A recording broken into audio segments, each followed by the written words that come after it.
Yebo wemsakazi ngumashwabana kwaNongoma esiphambanweni. Ngisacela ungidlale nansi ingoma kamama uDeborah Fizz ethi hamba wesathane ngidlulisela ki-extra lena yangilokomeza ashiya amanqebe enhlizweni yami. Ngifuna ukuyazisa ukuthi sengitholile ubambo lwami ngiyakutshena ngci. Inkinga nje yikho nje ukuthi ngiyazi ukuthi iyajabula ngoba isikhiye silenge njeni kwezombhaqanga kodwa kwale ngisho kunjalo beyibambe yakombatha ngeimpondo yanqasha sinkunzi ehlaba zonke ikhipha esibayini yasala yodwa ikhonya. Ngithi yebo wemsakazi ngumashwabana kwaNongoma esiphambanweni. Ngisacela ungidlalele nansi ingoma kamama uDeborah Fizz ethi hamba wesathane.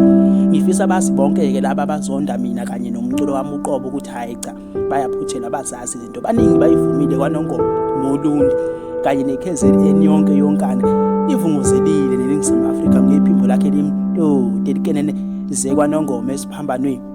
Ngithi yebo wemsakazi ngumashwabana kwaNongoma esiphambanweni. Ngithi ngicela ungidlalele nansi ingoma kamashwabana yimi-ke imbongi Yasenhlwathi ethi silenge njeni isikhiye madoda kwezombhaqanga sithwele kanzima. Kwale ngisho sebeyibamba ngeimpondo yakombatha ngithi sontshikayo sikwande nalapho uthathe khona ukuze kwandisele imbongi Yasenhlwathi.